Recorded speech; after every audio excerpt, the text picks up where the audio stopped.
नमस्कार, स्वागत है आपका जी बिहार झारखंड में। आपके साथ मैं हूं अभिषेक कात्यायन। वक्त हो चला है खबर बिहार का। बिहार में कोरोना बेकाबू हो गया है। राजधानी पटना में भी कोरोना संक्रमण तेजी से फैलता जा रहा है।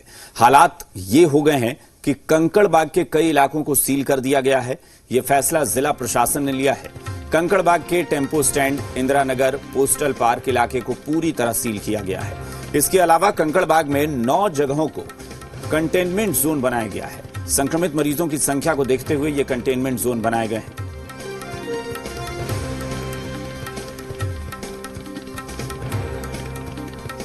बिहार में बेकाबू कोरोना वायरस संक्रमण पर जमकर सियासी तीर चल रहे हैं। आरजेडी नेता तेजस्वी यादव ने मुख्यमंत्री नीतीश कुमार पर हमला करते हुए कहा है कि जिस तरीके से बिहार में कोविड-19 के मामले लगातार बढ़ते जा रहे हैं, उससे कुछ ही दिनों में बिहार नेशनल हॉटस्पॉट नहीं बल्कि ग्लोबल हॉटस्पॉट बन जाएगा। तेजस्वी ने राज्य सरकार पर कोरोना के आंकड़ों में छेड़छाड़ का भी आरोप लगाया है। आरजेडी के इस हमले से तिलमिलाई जेडीयू और बीजेपी ने पलटवार किया। सरकार के काम की तारीफ में कसीदे पढ़ने लगे। लेकिन तारीफ से इतर देखिएगा तो आंकड़े बता रहे हैं कि बिहार की स्थिति ठीक नहीं है। बेकाबू कोरोना संक्रमण पर सियासी संग्राम। आंकड़ों के हवाले से आरजेडी ने किया हमला। जेडीयू और बीजेपी का तेजस्वी पर पलटवार। बिहार में कोरोना बेकाबू हो गया, ये हम नहीं, आंकड़े कह रहे हैं। और इन्हीं आंकड़ों के हवाले से विपक्ष ने सरकार के खिलाफ मोर्चा खोल दिया है और कमान संभाली है तेजस्वी यादव ने। बिगड़े हालात के लिए सीधे सीधे सीएम को जिम्मेदार बताया। और जो हालात अभी है, जिस प्रकार से नेशनल आपका हॉटस्पॉट तो छोड़िए, अगर यही हालात रहे तो ग्लोबल हॉटस्पॉट हो जाएगा बिहार। चूंकि दागी को दिखाई पड़ने में मुश्किल होता है, चूंकि आप पर 420 का मुकदमा है, तो स्वाभाविक है ऐसे लोगों को दिखाई कम पड़ता है।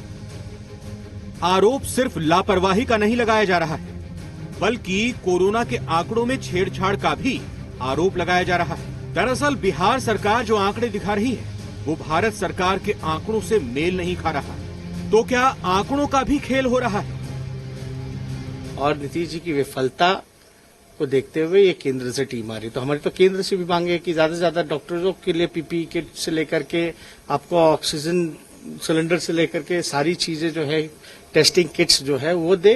पारदर्शिता के प्रश्न पर समझौता नहीं हुआ है। अगर उनके पास तथ्य हैं तो साबित करें, अन्यथा ऐसे बयानों के लिए बिहार की जनता से माफी मांगे। वैसे देखें तो बिहार में कोरोना से हालात बिगड़ते जा रहे हैं। आंकड़े इसकी गवाही दे रहे हैं। 8 जुलाई को जहां 13,274 मरीज थे, वहीं 10 दिन में ही ये लगभग दोगुने हो गए और आंकड़ा 24,000 के पार जा पहुंचा। हर रोज औसतन 1,077 नए मामले सामने आ रहे हैं। हमारे honourable CM, deputy CM, health minister और पूरा स्वास्थ्य विभाग कोरोना को लेकर के व्यवस्था को दुरुस्त करने में और नए इनिशिएटिव को इम्प्लीमेंट करने में लगा है। बिहार सेकेंड और थर्ड मोस्ट पॉपुलस स्टेट है इंडिया का, और सबसे कम टेस्टिंग अगर किसी बड़े राज्यों में हुआ है तो वो बिहार है। तो इस अवस्था में बिहार भगवान भरोसे है। ये तो साफ है कि कोरोना से बिहार के हालात बेकाबू हो गए हैं और इन बेकाबू हालातों का जायजा लेने के लिए केंद्रीय टीम बिहार आएगी। लेकिन सरकार अभी भी अपनी वाहवाही में लगी है। दिल्ली से नेहा के साथ आशुतोष चंद्रा, जी मीडिया, पटना। कोरोना संक्रमण को रोकने के लिए राज्य सरकार हर संभव कोशिश कर रही है और इसी सिलसिले में टेस्टिंग की संख्या बढ़ाने पर भी जोर दिया जा रहा है। और अब रैपिड एंटीजन टेस्ट की शुरुआत की गई है। पटना में इसके लिए 25 केंद्र बनाए गए हैं। इन केंद्र से आधे घंटे में कोरोना की रिपोर्ट मिल जाएगी। ये काबिले तारीफ है, लेकिन ग्राउंड पर हकीकत क्या है? क्या दूसरे जिलों में भी कोरोना टेस्ट को लेकर सरकार गंभीर है? इस रिपोर्ट को देखिए और तब तय कीजिए कि आखिर सच क्या है।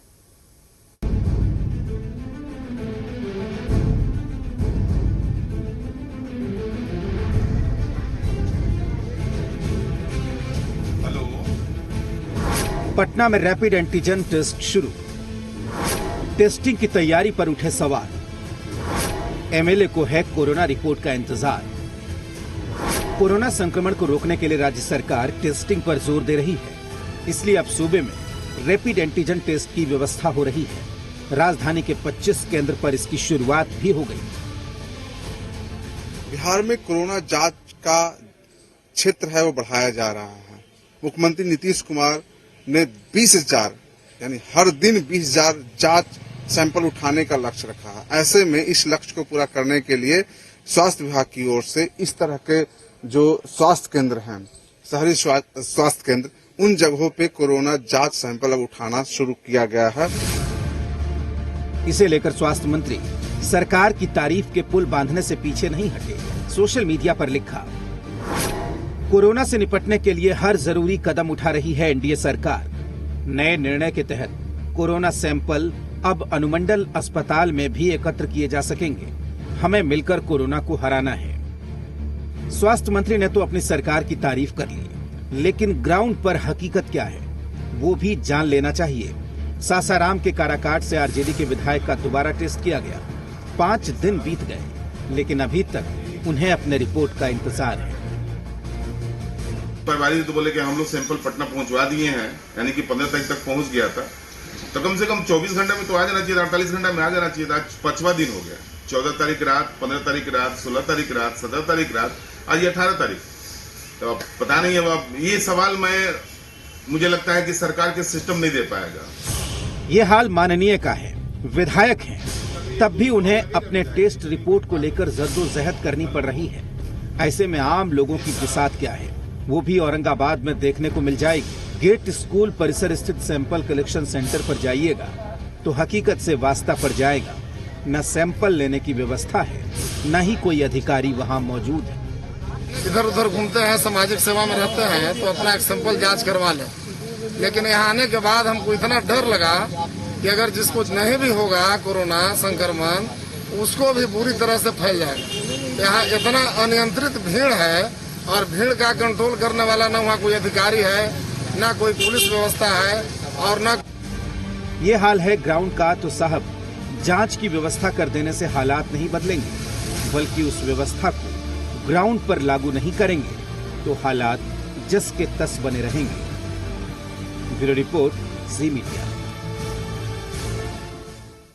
कोरोना से बिगड़े हालात का खामियाजा अब मरीज भुगत रहे हैं और सिर्फ कोरोना के ही मरीज नहीं, दूसरे मरीजों का भी इलाज नहीं हो पा रहा है। कटिहार में एक ऐसे ही मरीज की मौत हो गई। मरीज को ऑक्सीजन नहीं मिला और उसकी जान चली गई। वहीं दूसरी ओर पटना एम्स का एक वीडियो वायरल हुआ है जहां कोरोना मरीजों का इलाज नहीं हो पा रहा है क्योंकि डॉक्टर अस्पताल से नदारद हैं। संक्रमण काल में स्वास्थ्य सेवा की खुली पोल। एम्स में इलाज करने के लिए मौजूद नहीं डॉक्टर। कटिहार में ऑक्सीजन के अभाव में मरीज की मौत। संक्रमण काल में बिहार की हालत ठीक नहीं, ऊपर से स्वास्थ्य सेवाओं का भी बुरा हाल। पटना एम्स का एक वीडियो वायरल हो रहा है जिसमें एक महिला अपने पति को लेकर एम्स पहुंची है, लेकिन वहां डॉक्टर नहीं मिले। तो दूसरी तस्वीर कटिहार से आई है जहां ऑक्सीजन के अभाव में मरीज की जान चली गई। अस्पताल में कोई व्यवस्था नहीं है। अस्पताल में पानी आ जाता है, डॉक्टर जो है ठेला पे जाता है। सुपौल का जो आप लोगों ने वीडियो देखा होगा, यहाँ परिजन जो है वही सिलेंडर जो है वही चेंज कर रहे हैं, ऑक्सीजन वही लगा रहे हैं, इंजेक्शन वही दे रहे हैं। तो आप समझ जाइए अस्पतालों की क्या स्थिति है। एडमिशन भी नहीं हो रहा।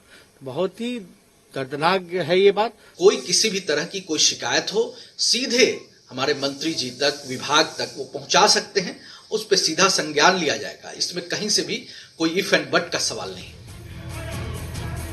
इन दो तस्वीरों ने स्वास्थ्य सेवा की कलई खोलकर रख दी है। जब डॉक्टर इलाज करने के लिए तैयार ही नहीं होंगे तो मरीजों का क्या होगा, समझ सकते हैं। स्वास्थ्य सेवा संपूर्ण रूप से चरमराया नहीं, धराशायी हो गया है। सड़कों पर जो है कोरोना मरीज करा रहा है, हॉस्पिटल में बाहर में त्राहिमाम कर रहा है। इससे अंदाजा लगा सकते हैं कि आज जो है न हॉस्पिटल से लेकर के सारी व्यवस्था आज चकनाचूर हो गया। आज जो वीडियो वायरल एम्स का हुआ है उसमें भी वही हालात पाया गया है कि बेड खाली है, डॉक्टर सीट पे नहीं। आखिर क्यों ऐसी स्थिति आती है? क्योंकि डॉक्टर के पास जितने संसाधन कोरोना की लड़ाई के लिए चाहिए, कोरोना के पेशेंट के इलाज के लिए चाहिए, वो सारा सामग्री भारत सरकार और राज्य सरकार ने उन्हें उपलब्ध नहीं कराया है। अब सरकार को देखना होगा कि वो इन चुनौतियों से कैसे निपटती है। कोरोना मरीजों को इलाज नहीं मिल रहा है तो दूसरे बीमार लोगों को जरूरी सुविधा नहीं मिल रही है और खामियाजा मरीज भुगत रहे हैं। दिल्ली से नेहा के साथ आशुतोष चंद्रा, जी मीडिया। बिहार विधानसभा चुनाव को लेकर जेडीयू पूरी तरह से जुट गई है। इसे लेकर जेडीयू की तरफ से पोस्टर जारी किया गया है। विधानसभा वार वर्चुअल सम्मेलन के साथ पोस्टर को जारी किया गया है। पोस्टर में सीएम नीतीश कुमार के काम की तारीफ की गई है। लिखा गया है, विकास पथ पर चल पड़ा है बिहार, मैं उसकी ही कतार हूं। बिहार के विकास में मैं छोटा सा भागीदार हूं। हां, मैं नीतीश कुमार हूं।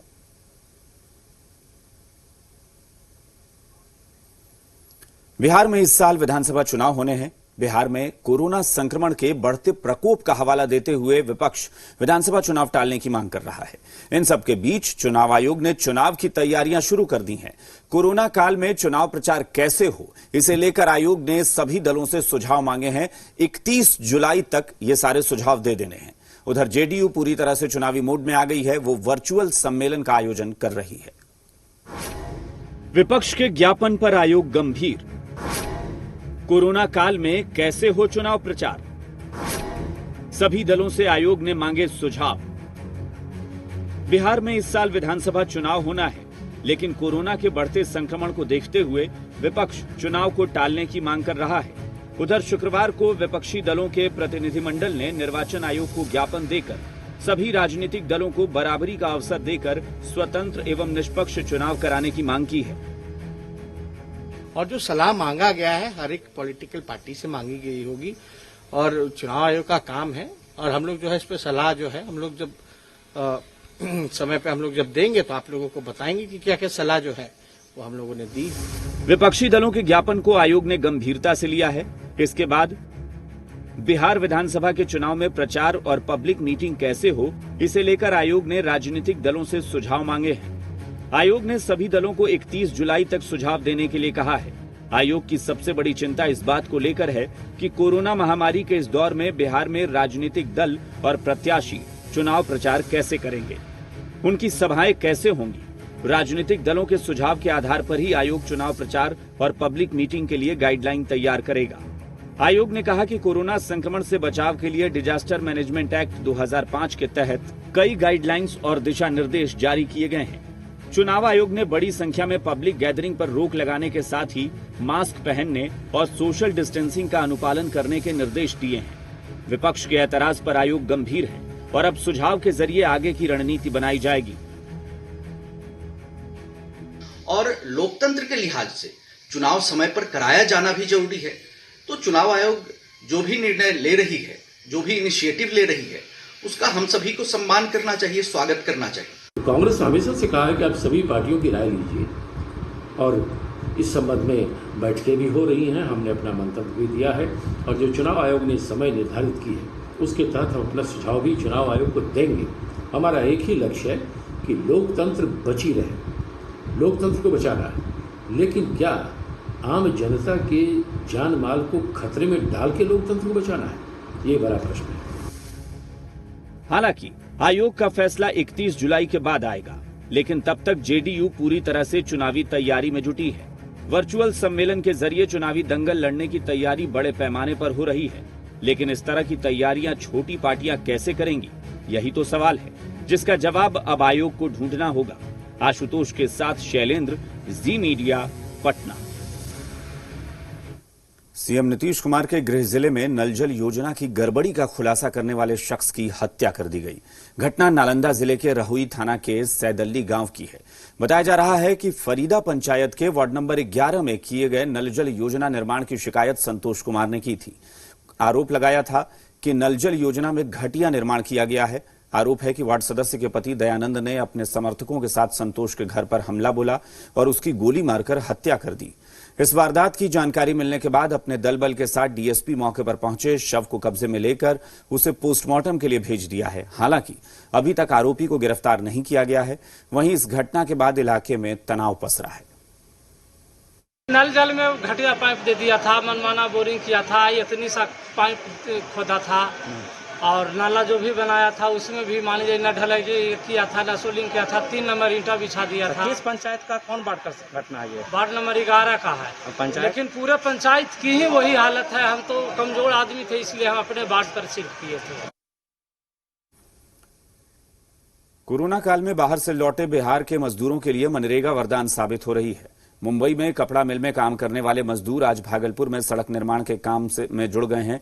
श्रीमतपुर पंचायत में करोड़ों की लागत से 5 किलोमीटर की सड़क का निर्माण कार्य चल रहा है। इसी निर्माण कार्य में बाहर से आए मजदूरों को मनरेगा के तहत काम दिया गया है। इस निर्माण कार्य में बाहर के मजदूरों की संख्या करीब 60% है। मुंबई में जहां इन्हें 500 से 600 रुपए हर दिन मिलते थे, भागलपुर में उन्हें मनरेगा के तहत 300 रुपए हर दिन दिए जा रहे हैं। इन मजदूरों की माने तो मनरेगा में काम मिलने से उनका घर चल रहा है। लॉकडाउन होने के बाद हम लोग काम खाने पीने का दिक्कत होने लगा, राशन पानी का दिक्कत था। ये मनरेगा चालू होने के बाद हम लोग फायदा हुआ है कि काम हो रहा, तो पैसा कौड़ी मिल रहा, तो घर सब चल रहा, परिवार ठीक से रह रहा है। कोरोना संक्रमण की वजह से हम लोग फंसे हुए थे, आए यहाँ बीमारी से, घर से आ गए और अपना घर परिवार चला रहे हैं ठीक से बढ़िया से। हमको श्रीमतपुर का काम मिला है। हाँ, रोजगार मिला, ये कर रहे हैं। क्या कर रहे हैं? मनरेगा वाला में कर रहे हैं, अपना पंचायत में काम हो रहा है। तो कितना दिन से यहाँ पे मनरेगा में काम? यहाँ 15-20 दिन से कर रहे हैं। बिहार में भले ही शराबबंदी हो, लेकिन इस शराबबंदी में शराब का अवैध कारोबार खूब फल फूल रहा है। कटिहार में किराना दुकान की आड़ में लोगों को शराब परोसी जाती है। सहायक थाना इलाके के हवाई अड्डा क्षेत्र में किराना दुकान की आड़ में शराब का कारोबार चल रहा था और इस बात की जानकारी उत्पाद विभाग को नहीं है। सर, सरकार लगातार दावा कर रही है कि हमने बिहार को शराब मुक्त बना दिया। ऐसी स्थिति में महिला के द्वारा शराब परोसा जा रहा है। लगातार अवैध शराब के कारोबारियों के विरुद्ध जो है विभाग के द्वारा लगातार कार्रवाई की जा रही है। हमने कहा है कि जो सूचना आपने दिया है उसको हम जांच कराकर उसको उचित कार्रवाई करें। अररिया में उत्पाद विभाग की टीम को बड़ी कामयाबी हाथ लगी है। उत्पाद विभाग ने पुलिस के साथ मिलकर कार्रवाई करते हुए शराब से भरे 2 ट्रक जब्त किए हैं। इनकी कीमत 70 लाख रुपए बताई जा रही है। वहीं इस मामले में 7 लोगों को गिरफ्तार किया गया है। पुलिस की माने तो खुफिया जानकारी के आधार पर उत्पाद विभाग की टीम के साथ पुलिस ने टोल प्लाजा पर चेकिंग अभियान चलाया। इसी दौरान शराब से लदे 2 ट्रकों को जब्त किया गया है। ट्रक पर सवार 3 लोगों को गिरफ्तार किया गया, फिर इनसे पूछताछ की गई, तब जाकर 4 अन्य आरोपियों को भी गिरफ्तार किया जा सका। गाड़ी में जो जितने शराब को जब्ती सूची के अनुसार शराब जब्त किया गया, तो 5,778 लीटर शराब है, जिसमें विभिन्न ब्रांड है, जिसमें आरसी है, इंपीरियल ब्लूक है, मैकडबल नंबर 1 है। टोटल 648 पेटी शराब बरामद है। इसमें 750 मिलीलीटर का एमएल का है, 350 का है और 180 एमएल का भी शराब है। सीतामढ़ी में अधिकारियों से परेशान होकर एक शिक्षक ने खुदकुशी की कोशिश की। शिक्षा विभाग के ऑफिस में शिक्षक ने अपने हाथ की नस काटने की कोशिश की। इस घटना के बाद तो ऑफिस में हड़कंप मच गया। दरअसल शिक्षक की सेवा समाप्त करने का आदेश दिया गया है, लेकिन जितने दिनों तक शिक्षक ने काम किया है उतने दिनों का पैसा उन्हें नहीं दिया गया। इसी से परेशान होकर शिक्षक ने खुदकुशी की कोशिश की। इस घटना की जानकारी जैसे ही स्थानीय विधायक और शिक्षक नेताओं को मिली, वो मौके पर पहुंचे। वहीं जिला शिक्षा पदाधिकारी की माने तो अनुकंपा के आधार पर शिक्षक की बहाली हुई है। उनके साथ कुल 80 शिक्षक हैं जो अप्रशिक्षित हैं।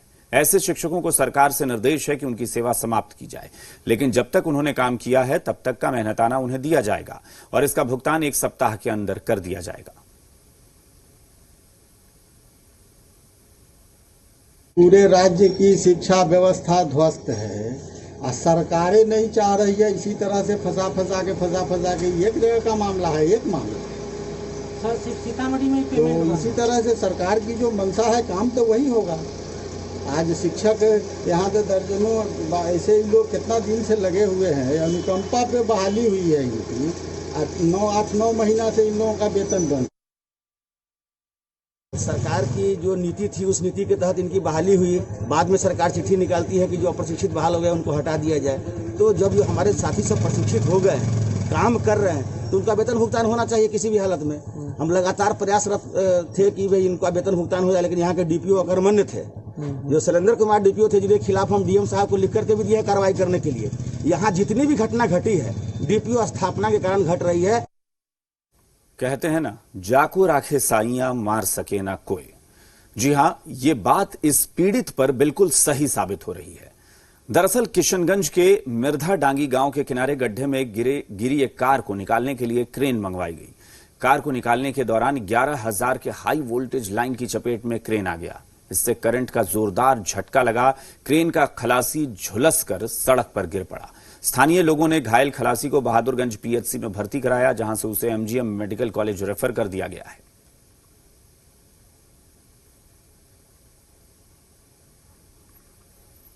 और अब फटाफट अंदाज में प्रदेश की कुछ और अहम खबरों पर नजर डाल लेते हैं। बगहा में लौकरिया थाना क्षेत्र के बकुली गांव में अज्ञात अपराधियों ने एक शख्स को गोली मार दी, जिसे गंभीर हालत में अनुमंडलीय अस्पताल में भर्ती कराया गया है। जिला अस्पताल उसे रेफर कर दिया गया है।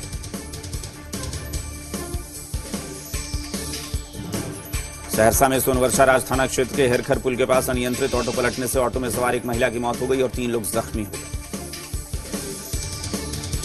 पश्चिम चंपारण जिले के सफाई कर्मचारियों ने अपनी मांगों को लेकर अनुमंडल कार्यालय बगहा के समक्ष झाड़ू लगाकर विरोध प्रदर्शन किया। बिहार जनसंघ के संस्थापक ठाकुर प्रसाद का जन्म शताब्दी वर्ष मनाया गया, जिसमें कई नामी हस्तियां शामिल थी। जन अधिकार पार्टी के नेता पप्पू यादव गोपालगंज पहुंचे और बैकुंठपुर के 70 घाट अप्रोच रोड का जायजा लिया।